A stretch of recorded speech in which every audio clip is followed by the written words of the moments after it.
우리가 한 주간 암송할 성경 말씀은 시편 119편 16절 말씀입니다. 주보에 기록되어 있습니다. 주의 율례를 즐거워하며 주의 말씀을 잊지 아니하리이다. 시편 119편 16절 말씀. 한 주간 이 말씀 또 암송하며 묵상하길 원합니다. 본문의 말씀입니다. 시편 119편 9절에서 16절까지입니다. 구약성경 889면이 되겠습니다. 119편 시편 119편 9절에서 16절.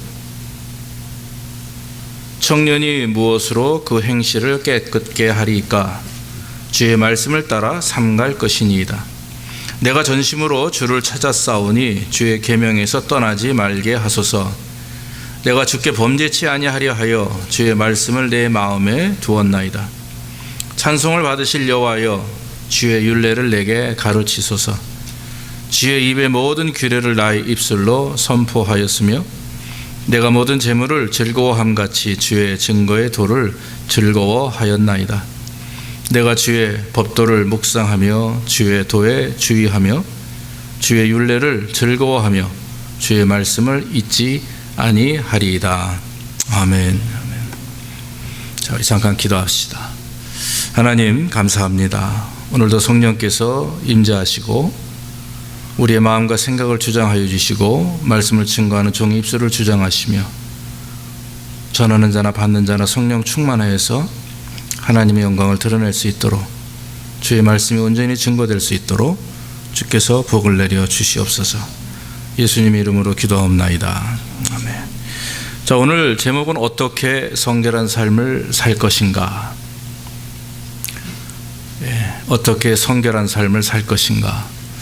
어떻게 거룩한 삶을 살 것인가?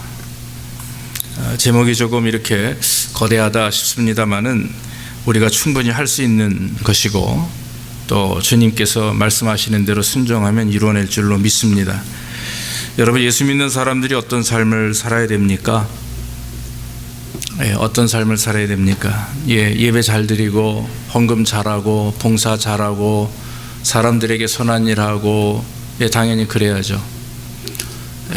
그런데 여러분, 그렇게 외형적으로 드러나는 그런 어떤 신앙인의 모습도 중요하지만 진짜 주님이 원하시는 모습은 그건요, 바리새인들도 얼마든지 충분히 그렇게 할 수 있는 거였고 외식하는 사람들도 충분히 그렇게 신앙생활을 할 수 있습니다.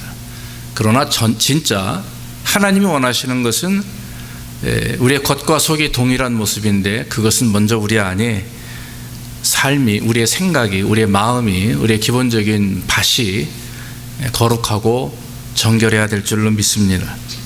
그래야 그 내 마음이 성결하고 내 마음이 정결해야 거기서 나오는 예배가 진짜 하나님이 기뻐하는 예배고 그것에서부터 나오는 봉사와 헌신과 예물과 이것이 진짜 하나님이 기뻐하는 거지, 솥과 겉이 다른 겉으로만 드러내는 그런 모습은 사실 구약의 신약의 옛날 이스라엘의 바리새인들이나 외식하는 자들과는 별반 차이가 없다라고 하는 거죠.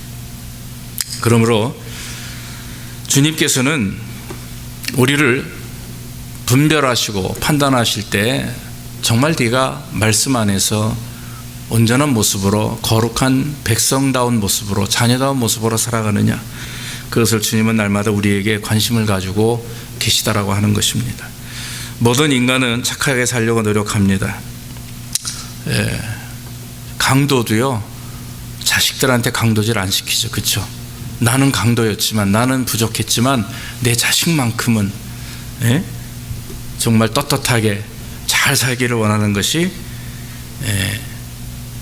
비록 강도라고 표현하기 뭐하지만 그런 거잖아요.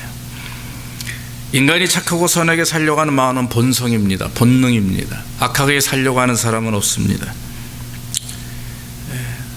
살다 보니까 삶에 문제가 있어서 여러 가지 고통과 어려움을 경험하기 때문에 악하게 살 수도 있고, 심지어는 노숙을 하기도 하고, 노숙하는 사람들하고 얘기를 해봐도 정말 그들의 마음은 그동안 깊은 인생의 상처 때문에 그렇게 된 것이지 기본은 너무나 순수하고 좋은 분들이 참 많아요. 누가 그런 말을 했습니다. 착한 일을 하는 사람에게는 하늘에서 상을 주고 악한 일을 하는 사람에게는 하늘에서 벌을 주느니라. 성경에 나온 게 아니라 공자가 그런 말을 했었죠. 기독교뿐만 아니라 모든 세상에 있는 모든 다 종교들도 착하게 사는 것을 좋은 것으로 평가하고 좋게 이렇게 얘기합니다. 그러나 여러분, 우리가 생각하는 착하게 사는 것이라고 하는 것은 사람들이 평가함에 있어서 착한 모습이 아니라 그것은 가장 저차원적이고 실제적으로 우리에게 있어서 선한 일, 착한 일은 뭐냐면 하나님을 기쁘시게 하는 일입니다. 그래서 하나님을 기쁘시게 하되 사람들에게는 마음대로 하라가 아니라 하나님을 온전히 기쁘시게 하는 자들은 삶의 변화가 있고 그 안에 그리스도의 사랑이 충만하기 때문에 심지어는 원수까지도 사랑할 수 있는 마음을 갖게 된다라고 하는 거예요. 그래서 여러분, 저와 여러분들이 인생을 살아가며 가장 관심을 가지고 있어야 될 것은 바로 내 삶이 성결한가, 내 삶이 하나님 앞에 온전한가를 늘 나 자신을 말씀으로 비춰보면서 하루하루 그렇게 살아가는 것이 가장 하나님이 기뻐하는 삶이라고 믿습니다. 우리가 알다시피 이 기독교는 천주교에서 파생된 종교입니다. 다시 말하면 중세 이후에 중세시대부터 교회가 타락하기 시작을 했어요. 그래서 그 당시 교회 지도자인 교황이나 또 많은 주교들이 재산을 증식하고 또 정치와 경제를 앞세우는 왕과 권력과 이렇게 단합이 돼가지고 교회가 타락하기 시작을 합니다. 그래서 성도들의 그런 죄를 돈으로 용서하는 면죄부라는 게 생기고 또 그 외에 많은 성례전이라든지 이런 걸 통해서 예식이에요. 교회와 이율에서는 예식, 중세 천주교에서 이루는 예식 같은 것을 앞세워서 그 예식을 따르지 않으면 구원받지 못한다고 말하고, 심지어는 십자군 전쟁이라는 전쟁에 사람들을 내보내게 하기 위해서 만약에 네가 전쟁에 나가면 너의 아내와 너의 가족들 다 죄를 용서해주고 그리고 그에 따르도록 먹여 살리겠다, 이렇게 교회에서 요구를 해서 사람들을 전쟁터에서 죽게 하고 아주 암울한 시대였습니다. 이런 여러 가지 중세 교회 타락 때문에 그래도 생각을 바로 가지고 말씀 앞에서 살려고 하는 수도사들이 속세를 벗어나서 산으로 올라가는 거예요. 그래서 산에 가서 건물을 짓고 수도원이라는 걸 짓고 그때부터 생활을 합니다. 온전히 예배, 성경, 그 다음에 노동, 이 세 가지만. 그래서 그들이 추구하는 것은 뭐냐면 성결한 삶이었었어요. 죄에 때묻지 않고 큰 교회들의 타락에 물들지 않고 내가 하나님 앞에서 온전하게 살자. 그래서 이런 청빈, 순결, 순종 이런 것들 서약을 앞세워서 그 많은 수도사들이 산에서 고생하고 수고했다라고 하는 거죠. 사실 여러분, 마틴 루터가 종교개혁을 일으킬 때도 우리가 잘 아시는 말씀이지만 그는 수없이 많은 예식을 했고 무릎으로 4,000개 이상의 계단을 올르락내리락 하면서 주님, 내가 어떻게 해야 하나님 앞에 온전해질 수 있습니까? 그것을 수년 동안 해왔는데 전혀 그것이 그 어떤 행위나 그 어떤 외형적인 나의 그 삶으로 정말 주님 앞에 온전히 설 수 있는 방법이 없는 거예요. 그래서 마음 아파하며 고민하며 성경을 꺼내 읽다가 로마서 1장 16절 말씀, 오직 의인은 믿음으로 말미암아 산다 하는 말씀의 은혜를 경험하고, 그리고 그때부터 그가 그래, 외형적인 예배 형식보다 또 전통을 따르는 것보다 무릎으로 고해성사를 하고 주문을 외워가면서 기는 것보다 진짜 나 자신이 변화될 수 있는 것은 이런 내 행위가 아니라 온전한 하나님의 말씀이다. 이런 은혜를 깨닫고 그가 5가지를 걸었어요. 오직 성경, 오직 하나님의 은혜, 또 오직 믿음, 오직 하나님의 영광, 오직 예수 그리스도. 이 5가지인데 그래도 가장 종교개혁 시에 가장 기본적인 그 토대는 뭐냐면 오직 믿음, 오직 성경, 오직 은혜, 이 3가지였습니다. 그래서 여러분, 생겨난 교회가 바로 우리 교회예요. 크리스찬이에요. 프로테스탄트라고 하죠.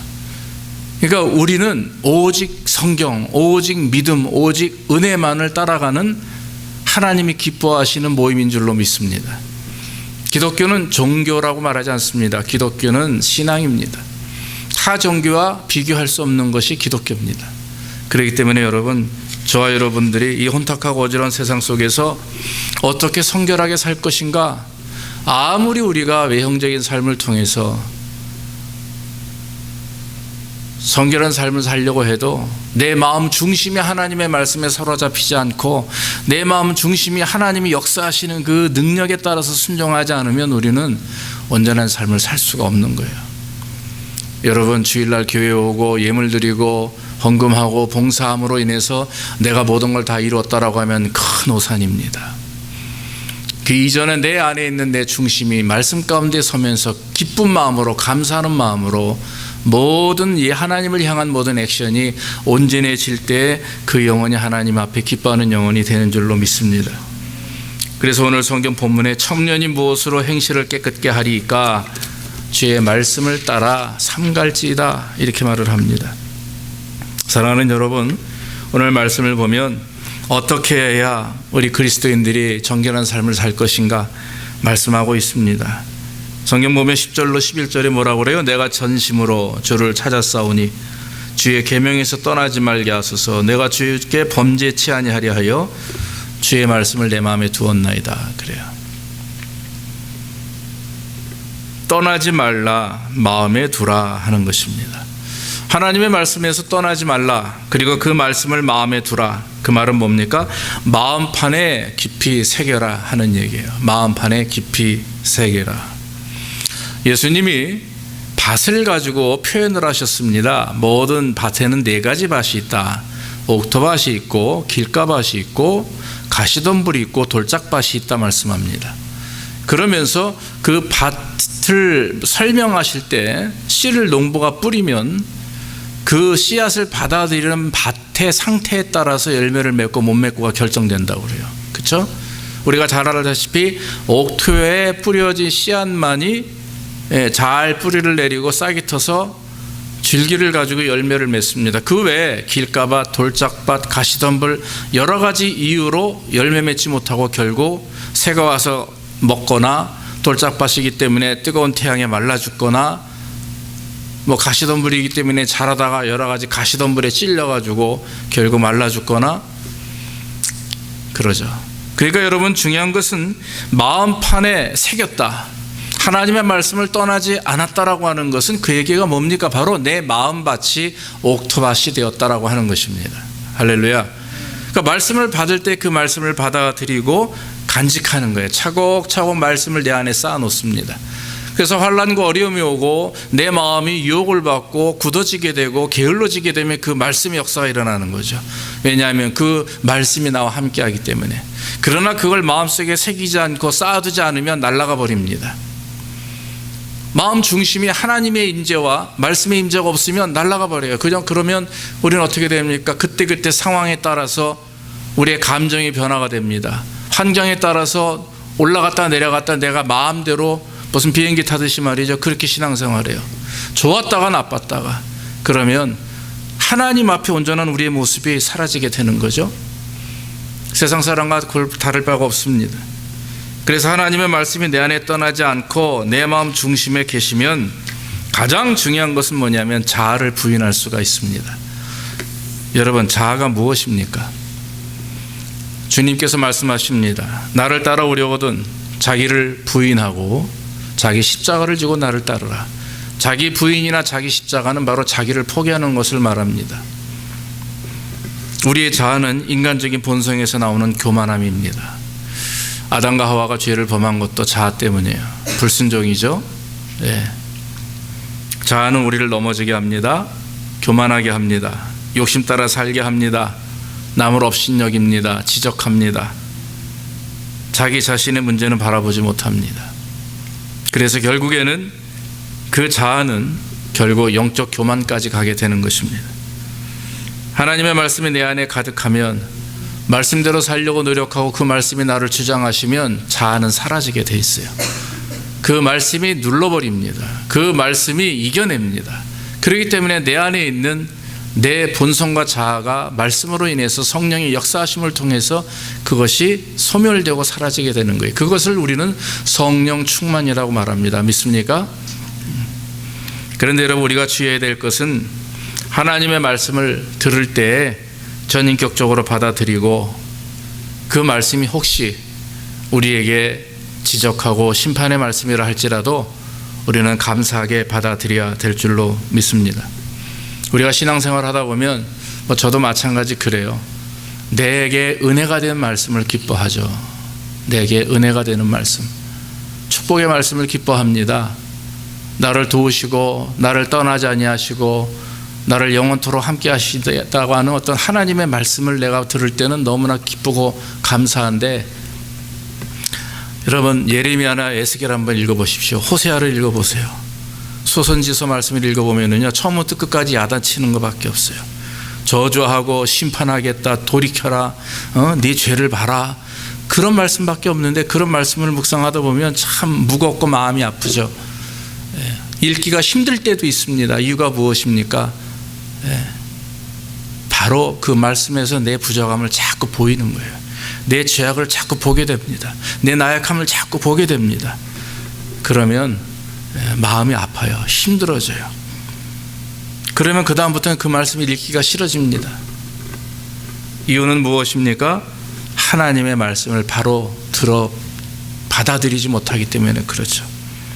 그래서 여러분, 중요한 것은 우리가 하나님의 말씀을 볼 때, 들을 때, 읽을 때 중요한 것은 하나님의 말씀이 어떻든 우리를 축복하시는 말씀이든 우리를 지적하는 말씀이든 우리를 심판하는 말씀이든 그것이 하나님의 말씀입니다라고 받아들이고 그 말씀을 묵상하며 말씀대로 살아가는 삶이 되어야 된다라고 하는 것입니다. 여러분, 말씀도 편식이 있어요.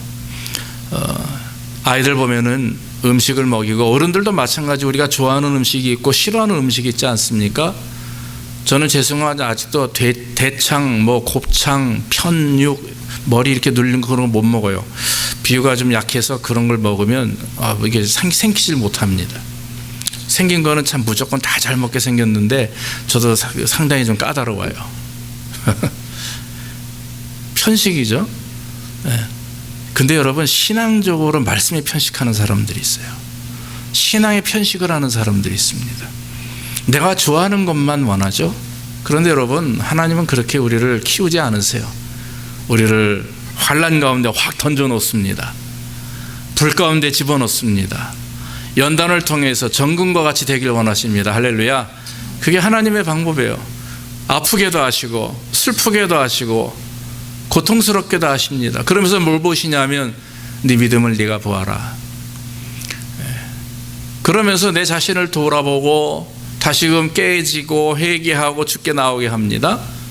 또 하나님이 더 강하게 훈련하기 위해서는 아브라함에게도 아들 이삭을 100세의 아들 이삭이니까 얼마나 여러분 귀한 아들이에요? 모리아산으로 가서 내게 바쳐라. 그런 훈련과 시련을 주심에도 불구하고 순종하는 자에게 하나님이 복을 주시고 역사하시는 것을 알 수가 있습니다. 그러므로 여러분, 우리는 하나님에 대하여 또 하나님의 말씀에 대하여 그런 표현하죠. 전인격적인 반응이 있어야 되는 거예요. 편식이 아니라, 내가 좋아하는 것이 아니라 전인격적으로 뭐든지 주님이라면, 주님 말씀이라면 내가 믿고 따르고 의지하겠나이다라고 하는 것입니다. 말씀은 지성뿐만 아니라 감성과 의지까지도 포함하여 따르기를 하나님은 원하십니다. 이 세 가지 중에 어느 한쪽이라도 치우치면 반쪽 신앙인이 됩니다. 너무 지적인 신앙을 추구해도 반쪽 신앙이에요. 너무 감정적인 신앙을 추구해도 반쪽입니다. 너무 경험과 체험적인 영적 어떤 그 은사들을 따르기만 한다 해도 그것도 여러분 문제가 되는 거예요. 그러니까 이 세 가지가 다 지적이고 정적이고 의지적인 모든 그런 부분에 있어서 하나님을 바로 믿고 따를 때 건강한 신앙인이 될 수가 있다라고 하는 것입니다. 그러므로 하나님의 말씀을 들을 때 또 하나님의 말씀을 보며 여러분들이 들을 때 하나님께서 나에게 원하시는 것이 무엇인지 늘 마음판에 새기고 그 말씀을 부여잡고 나아가기를 주의 이름으로 축원합니다. 그래서 말씀을 붙들고 힘들고 어려울 때 환경 보지 마시고 그 말씀을 보시면 돼요. 말씀을 보시면서 주님께서 원하시는 게 무엇인지, 지금 이 상황에서 내가 하나님 앞에 어떻게 해야 될 것인가, 주님이라면 어떻게 할 것인가, 한번 돌아보며 우리 자신을 볼 때 우리는 성결한 삶을 살 수가 있습니다. 또 한 가지, 하나님의 말씀을 잊지 않고 순종해야 됩니다. 여러분, 순종이라는 것은 여러분 아시다시피 자의적인 순종을 의미하는 거죠. 복종과 순종은 다르다라고 제가 가끔 말씀드리죠. 군대에서 군인들이 하는 것을 복종이라고 말할 수 있지만, 우리 그리스도인들이 기쁨과 감사함으로 하나님의 말씀에 따르는 것을 순종이라고 합니다. 순종은 하나님이 가장 기뻐하시는 것입니다. 순종이 제사보다 낫다고 그랬어요. 수양의 기름보다, 제물보다 하나님의 말씀을 듣는 것이 더 낫다고 성경은 말합니다. 여러분, 하나님의 말씀을 따라 살기 위해서 우리에게 가장 필요한 것이 뭐냐면 바로 성령 충만입니다. 믿습니까? 내가 아무리 성경을 읽고 보고 들어도 하나님의 역사하심, 성령이 내 안에서 역사하지 않으면 깨달을 수가 없어요. 저는 그것을 대학원 다닐 때 체험을 했어요. 친구 한 사람이 있는데 예수 믿지 않는 친구에게, 박사가 공부를 하는 친구에게 이렇게 성경을 내가 보는 걸 보더니 읽어보더라고요. 그래서 이거 무슨 말이냐 그러는 거예요. 야, 그거 모르겠니? 그랬더니 이게 무슨 말이야? 그래서 내가 설명을 했어요. 그랬더니 좋은 말이네 이러더라고요. 아무리 공부를 많이 했던 사람들도 성경을 읽으면 이게 무슨 말인지 잘 몰라요. 그러나 우리는 어때요, 여러분? 성경을 읽으면 그냥 눈에 있는 글이 무엇을 표현하는 게 중요한 게 아니라 그 안에서 영적으로 하나님 우리에게 말씀하시고자 하는 뜻이 무엇인지 깨달아 알지 않습니까? 그거는 기적이에요. 하나님이 함께 하시기 때문에, 성령이 내 안에서 깨닫게 하시는 지혜를 주시기 때문에 아는 것이지, 아무나 지나가는 사람 붙들고 성경을 얘기해도 못 알아들어요. 왜냐하면 성령이 그들과 함께 하지 않기 때문에 그래요. 믿음이 없으니까. 그러나 하나님을 믿는 사람이면 성령 충만함이 역사하기 때문에 그래요. 여러분, 성령의 임재는 두 가지입니다. 성령 세례가 있고 성령 충만이 있어요. 성령 세례는 여기 계신 분들이 예수를 믿을 때 일회적인 사건이에요. 한 번 옵니다. 나에게 성령이 내 안에서 역사하세요. 임재하시죠. 그러면 믿음이 생기고 거듭남이라는 것이 있고 말씀대로 살려고 노력하는 의지가 생깁니다. 자, 그 다음에 역사하시는 것이 뭡니까? 성령 충만이에요. 성령 충만. 마가의 다락방에서 120명의 성도들이 주를 향해서 부르짖을 때 성령께서 각 사람의 머리에 불의 혀같이 임하심으로 그들이 그날부터 14지역에서 복음을 증거하는 일이 있어서 초대교회가 시작됐어요. 그게 사도행전 3장에 나오는 말씀 아닙니까? 성령 충만은 지속적입니다. 계속돼야 됩니다. 믿습니까? 성령 세례는 예수 믿는 자에게 오는 첫 번째 주님의 임재이지만, 성령 충만은 계속해서 성령 충만해야 돼요. 성령 충만이 말씀 충만을 통해서 오는 것입니다. 그러므로 여러분, 저와 여러분들이 주님의 말씀을 믿을 때, 주님의 말씀대로 살려고 노력할 때 성령께서 내 안에 충만하게 역사하시는 겁니다. 그래서 여러분, 우리는 간구해야 돼요. 하나님, 성령 충만을 간구합니다. 성령이 내 안에 임재하여 주옵소서, 이렇게 간구하는 것입니다. 바울은 에베소서 5장 18절에 술 취하지 말라 이는 방탕한 것이니 너희가 성령을 충만히 받으라 그랬어요. 갈라디아에서는 뭐라고 말씀하시냐면 너희가 성령을 쫓아 행하라, 그리하면 육체의 욕심을 이루지 않을 것이다 그랬어요. 성령을 충만히 받으면 방황하지 않습니다. 방탕하지 않습니다. 육체 욕심을 따르지 않습니다. 그럼 끝나는 거 아닙니까?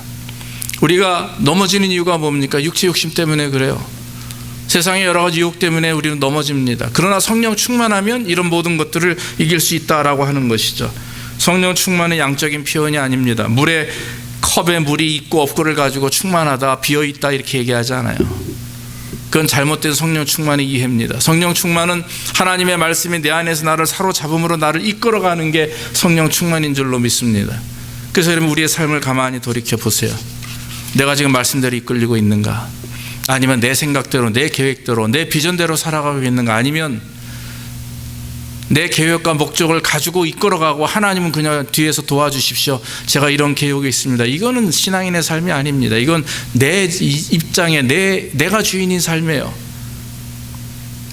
그러나 매 순간마다 하나님께 맡기는 겁니다. 내 미래를 맡기고 내 비전을 맡기고 또 내 사업과 내 모든 것을 주님께 의지하면서 주님과 교제하며 주님이 기뻐하시는 것이 무엇인지 이렇게 생각을 하고 이렇게 계획을 했는데 이게 하나님의 뜻이 아닌 것 같아요. 말씀을 묵상하다 보니까 기도하다 보니까 이게 문제입니다. 그러면 과감하게 바꿔야죠.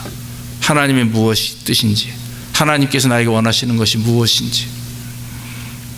그래서 여러분, 성령 충만함은 내 안에서 역사하시는 하나님의 능력을 경험하며 그 말씀대로 순종할 때에 우리는 성결한 하나님의 삶을 살 수가 있습니다. 우리가 지난주에 말씀을 본 것 보면은 거기에 맛이라는 게 있어요. 어찌 주의 말씀이 어찌 그리 단지요 내 입에 꿀보다 더 단이다 그랬어요. 여러분 꿀 드셔보셨잖아요. 달죠. 요즘엔 오늘 아침에도 소윤네가 도넛을 사와서 제가 도넛을 무지하게 좋아하는데 2개 먹고 싶은데 하나만 먹으라고 야단을 해가지고 눈물을 머금고 다음은 내 거 2개 사오셔. 하나만 먹었어요. 참 맛있었어요. 그거보다 더 맛있는 게 뭐냐? 성경 말씀이에요. 그러니까 여러분, 이 맛이라고 하는 것을요, 성경을 읽으면서 맛을 느낀다는 건 정말 힘든 일입니다. 그러나 성경을 읽으며 그 안에서 주님이 주시는 그 말씀의 맛을 느끼고 거기에 파묻히게 되면요, 헤어나올 수가 없어요. 왜냐하면 영적인 하나님과의 관계가 회복되기 때문에 그래요. 창세기 12장 1절에 보니까 아브라함이 하나님의 말씀을 따라서 순종하는데 본토 친척 아비 집을 떠나서 내가 지시한 땅으로 가라. 그게 남방이에요. 히브리서 11장 8절에 그것을 어떻게 표현하냐면 아브라함은 갈 바를 알지 못하고 하나님의 말씀을 따랐다 그랬어요. 남방으로 내려가라. 남방이 어디입니까 대체? 남쪽이에요. 어느 지역을 얘기한 것도 아닙니까? 수완이에 사니까 너 이제 저 다운타운을 지나서 뭐 어디로 가라 이러면 좋은데 그렇게 얘기 안 하셨어요. 그저 남쪽으로 내려가라. 그런데 히브리 기자는 갈 바를 알지 못하고 왜 그랬습니까? 하나님의 뜻을 알기 때문에, 하나님이 자기에게 역사하시는 걸 믿기 때문에 그저 믿음으로 가는 겁니다. 가면서 스탑하면 예배를 드리는 거고, 주님 여기까지 왔습니다. 그 얘기 뭡니까? 주께 영광 돌립니다. 감사합니다. 그 다음엔 어디로 갈까요? 이거예요. 그러면 또 계속해서 남방으로 내려가는 거예요. 그런데 창세기 12장 1절 말고 그 다음 2절 보니까 큰 민족을 이루고 내게 복을 주어서 내 이름을 창대케 하리라. 내가 복의 근원이 될지라 그랬어요. 남방으로 내려가라 말씀하시면서 순종하는 아브라함에게 복을 주시기로 약속하셨는데 이름이 창대케 되고 내 자손들에게 복을 주고 네가 복의 근원이 될 것이다. 할렐루야. 여러분 집사님들이 말씀 따라 순종하고 갈 바를 알지 못하지만 말씀대로 따라가면 어떤 복이 많습니까? 여러분들을 통해서 여러분들의 자손이 복을 받습니다. 여러분들의 복의 근원이 됩니다. 여러분들의 씨앗이 한마디로 후손들이 복을 받게 돼요. 그거보다 더 큰 축복이 어디 있겠습니까? 아무리 우리가 돈이 많아서 아이들을 훌륭한 데 보내고 뭐 아이비리그 보내고 어쩌고저쩌고 해도 그들 가운데 하나님의 역사하심이나 주장하심이 없으면 헛것이에요. 그러나 우리가 믿음으로 주님 앞에 바로 서고 말씀 안에 설 때에 하나님 우리에게 주신 축복은 건강하고 아이비리그 되고 뭐 이게 아니라 복의 근원이 되도록 역사하신다라고 하는, 그것은 우리가 여러분 상상할 수가 없어요. 우리가 판단할 수 없는, 감히 그럴 수 없는 정말 위대한 하나님의 축복이 저희와 여러분들의 자녀들에게 임하게 될 줄로 믿습니다. 한 가지만 지키면 됩니다. 말씀에 순종하는 거예요. 말씀을 마음속에 모시고 말씀을 내 마음편에 새기고 지워지지 않도록 묵상하며 즐거워하면서 그 말씀을 따라 살면 여러분들의 자녀와 나아가 후손과 여러분들의 모든 삶에 하나님이 복을 주시는 줄로 믿습니다. 마지막으로 말씀을 묵상하는, 즉 여러분들의 마음속에 삶 속에 하나님의 말씀이 역사하시도록 하는 방법이 있습니다. 가장 중요한 것은 기도입니다. 여러분 성경을 읽을 때 그저 읽기 시작하지 마십시오. 여러분들 성경을 듣기도 하시죠? 일하시면서 듣고, 저도 그렇습니다. 운전할 때 키고서 운전을 하는데 여러분 사실 그게 글쎄요. 근데 여러분 가장 중요한 건 기도입니다. 성경 말씀 통독은 하나님과 나 1대1의 관계예요. 그렇기 때문에 기도로 시작하는 겁니다. 어떻게 기도합니까? 감정과 의지, 이성을 다 내려놓고 주님, 내 자존심과 내 자존감을 다 내려놓습니다. 혹시 나에게 부족함이 있습니까? 자격지심이 있습니까? 다 내려놓습니다. 교만함이 있습니까? 말씀하여 주옵소서. 내가 그것을 그대로 믿나이다. 내가 그것을 그대로 받아들이고 순종하겠습니다 라고 하는 먼저 무릎 꿇음이 있어야 돼요. 그렇게 기도하고 시작을 하고 말씀을 묵상하는 겁니다. 읽는 것입니다. 내 눈을 열어 주의 율법에서 놀라운 것을 보게 하소서. 18절에 그렇게 오늘 말씀합니다. 그래서 하나님의 말씀 앞에 무조건 내려놓고 주님 말씀하여 주옵소서. 주의 종이 듣겠나이다. 주님 말씀하시면 내가 다 받아 먹겠습니다 라고 하는 마음의 준비를 가지고 기도합니다. 그 다음에 말씀을 보죠. 말씀을 읽으며 묵상하게 되는 것입니다. 말씀을 읽을 때 그 말씀을 하나하나 묵상하면서 그 뜻이 무엇인지 밝혀내는 거예요. 여러분, 하루에 3장 읽으면 1년에 한 번 읽는다라고 여기 다 기록이 되어 있잖아요. 내용이 하루에 3장이요 20분이면 읽어요. 그리고 여러 24시간 중에 20분 투자했어요. 그럼 나머지 계산도 안 되는데 23시간 20분은 뭐 하실 겁니까? 그 말씀은 뭐냐면 하루에 3장이라는 것이 빨리 읽어라 분량을 의미하는 것보다도 3장 안에 역사하시는 하나님의 말씀이 어마어마합니다. 3장만 읽어도요 여러분들이 묵상하며 그것을 실천하기는 너무 버거운 일들이 많아요.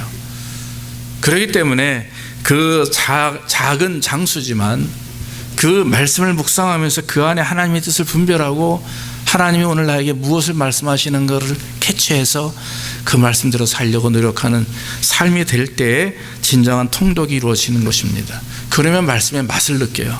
그럼 그 다음날 또 무슨 말씀을 이 가운데 하실까 준비하게 되고 기도하게 되고 묵상하게 되면 또 그 안에서 하나님이 역사하시는 역사하시는 능력을 말씀을 깨닫게 되는 거예요. 그래서 여러분 마음판에 두게 되는 것입니다. 그것이 묵상입니다. 잘 쌓아두었다가 간직하고 있다가 위험할 때 힘들고 어려울 때 하나씩 끄집어내는 거예요. 그것이 하나님을 기뻐하시는 일입니다. 그것이 저와 여러분들이 온전케 되는 방법입니다. 마지막으로는 분별하는 겁니다. 옳고 그름을 분별하죠. 무엇을 분별합니까? 하나님의 말씀을 분별하는 것이 아닙니다. 먼저 분별할 것은 말씀을 통해서 내 자신을 분별합니다. 내가 지금 온전히 하나님 앞에 서 있는가? 내 말과 내 생각과 내 행동이 하나님 앞에 온전한가? 실수하진 않나? 자꾸 나 자신을 돌아봅니다. 저도 굉장히 실수가 많아요. 말 실수가 많아요. 행동도 실수가 많아요. 그럴 때는 먼저 하나님 앞에 혼나고 두 번째는 집에 가서 집사람한테 혼나고 어떤 때는 딸들이 저를 혼내요. 아빠 왜 그랬어? 목사님이 그런 말 하면 안 되지. 얼마나 가슴이 아픈지 몰라요. 그러면 또 말씀 보면서 아이고 주여 살려주시옵소서. 죽이지 마시고 계속 인도해 주시옵소서. 이런 기도가 절로 나옵니다.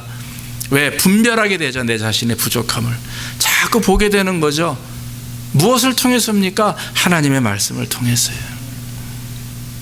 사람이 뭐라 그러면 짜증이 나는데요, 지가 뭔데 나를 지적질해? 하나님이 뭐라 그러시면 할 말이 없어요. 정확히 나를 아시고 나를 평가하시기 때문에, 분별하시기 때문에. 그래서 여러분, 우리는 하나님의 말씀 앞에서 나를 분별해 나가는 겁니다. 그래서 하나님의 말씀을 통독하고 묵상할 때, 읽을 때에는 기도가 있고 그 말씀을 깊이 되씹는 묵상이 있고 그 말씀을 통해서 다른 사람을 보는 게 아니라 내 자신의 부족함을 바라보며 말씀을 읽어 나갈 때, 통독할 때 여러분 1년이 지난 다음에 성경을 창세기에서 요한계시록까지 다 묵상하고 나면 여러분들이 영이 바뀌게 돼요. 할렐루야. 교회가 바뀌게 됩니다. 말씀 앞에서 서로 사랑하며 교제하며 정말 이제는 하나님, 이 교회가 내 가정의 천국으로 변화되는 역사를 경험하게 된다라고 하는 것입니다. 결론적으로 말씀을 드립니다. 하나님 우리에게 성경을 주신 이유가 무엇입니까?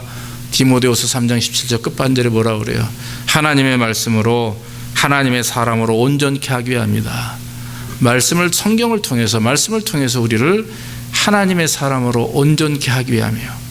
선한 일을 하기에 온전케 한다는 말은 착한 일을 하기에가 아니라 하나님의 뜻에 살도록 온전케 하시는 거예요. 하나님의 뜻에 순종하며 사는 것이 선한 삶입니다. 그리고 하나님의 사람으로 온전케 하기 위하여 성경을 우리에게 주셨다라고 했습니다. 사랑하는 성도 여러분, 온전한 하나님의 삶은, 온전한 하나님의 성도의 삶은 성결한 삶이에요. 거룩한 삶입니다. 거룩한 주의 백성. 그래서 이제는 부흥이 아니라 거룩입니다. 우리가 이렇게 표를 내걸고 있듯이 저와 여러분들에게 있어 가장 중요한 것은 바로 거룩한 삶입니다. 거룩한 삶은 말씀을 통해서 이루어집니다. 모쪼록 올 한 해 하나님의 말씀을 묵상하고 기도하며 분별하는 가운데 정말 저와 여러분들이 주님 앞 영광 돌리고 영육이 변화되는 귀한 역사가 있기를 주의 이름으로 축원합니다. 기도하겠습니다. 아버지 하나님 감사합니다. 오늘도 부정한 종을 통해서 하나님의 귀한 말씀을 증거할 수 있도록 인도하시니 감사합니다. 하나님, 우리가 말씀을 따라 살길 원합니다. 청년이 무엇으로 행실을 깨끗게 하리까 말씀했습니다. 삼가하며 떠나지 말며 특별히 말씀을 내 마음에 두라고 말씀하셨사오니 우리가 주님 마음판에 주의 말씀을 새길 수 있도록 인도하시고 정말 기도하는 가운데 묵상하는 가운데 분별함으로 인해서 주의 말씀이 내 발의 등이요 길이 될 수 있도록 축복하여 주시옵소서. 결심하며 또 통독한 우리 사랑하는 성도들, 정말 힘들고 어렵지만 1년을 잘 마치며 그 말씀을 잘 묵상하게 하시고 주님 올 한 해 마지막 12월 마지막 송구영신 예배 전에 우리가 하나님 앞에 간증하며 기뻐하는 시간들이 있을 수 있도록 주여 우리를 말씀으로 변화시켜 주시옵소서. 예수님의 이름으로 기도하옵나이다. 아멘. 찬송가 215장 새 찬송 426장입니다. 찬양하겠습니다. 찬양하시면서 예물 드립니다.